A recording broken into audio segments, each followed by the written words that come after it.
If it's going to get there, it's going to be up to you and me. Your situation is going to have to be clear that racial prejudice soon will have to disappear into the wind to never be seen again. Right here in Emily C. Watkins where it starts to end. Don't go back in your neighborhood and speak the truth to do. Knowledge abounds where you gotta live. Racial harmony is the way that you gotta live. Sit here and sit the world has achieved this. Let's get the word truth, the simple this.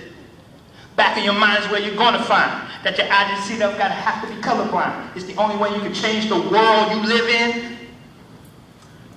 It's causing this world to sin. So if you're teaching and preaching, you talked about the other, love them like you love your mother. Because it will soon get back to him. The end will come to this prejudice system. Locked up and thrown away was the key. The judge in charge with big racial unity. So let's all embrace peace and love. So if you're teaching and preaching and struggling and wondering about the peace fight, hang with the Youth Empowerment Club and we're going to make this thing tight.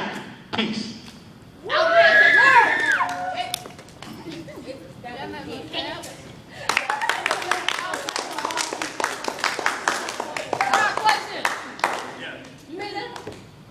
About 45 minutes. Oh. Gift. All right. I need you to pay attention real close. I need you to pay attention real close. All right. I'm going to say the speech I was supposed to say at the rally.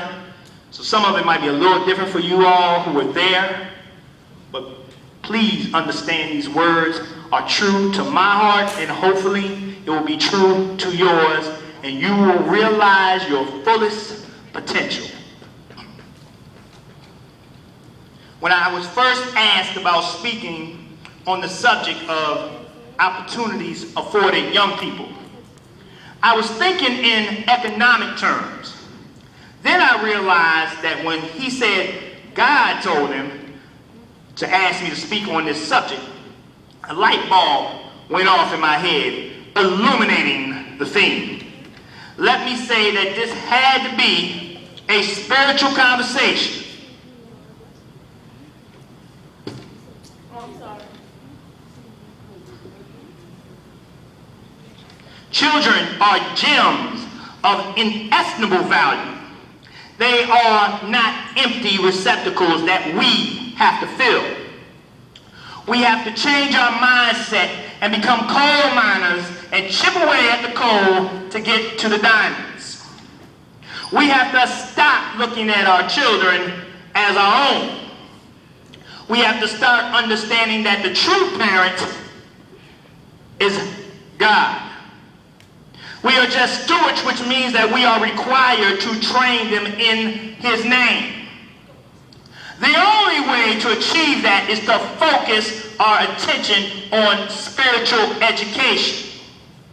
We must stop being gung-ho when we see our children having the ability to do athletic skills or have musical capacity. We set them up for failure when we do this. When our children sing songs like, look at me now, look at me now, look at me now, I'm making paper. Look at me now, we making paper. That is our miseducation of our children. Then we turn around and just blame on our young people. If we look at ourselves in the mirror, we see that we are at fault. However, we have the time to correct our miseducation of our children. Again, the real opportunity for them is to become the construction workers and begin to build the kingdom of God on earth. And as the Lord's Prayer said, our Father, who art in heaven, hallowed be thy name, thy kingdom come, thy will be done on earth as it is in heaven. That's my validation for the kingdom of God must be built. That is their real opportunity afforded them in the future. To borrow the words from the minister Farrakhan, self-improvement is the key to community development. In closing, this task is not for just this country, but the whole world. The earth is but one country, and mankind is citizens. Thank you.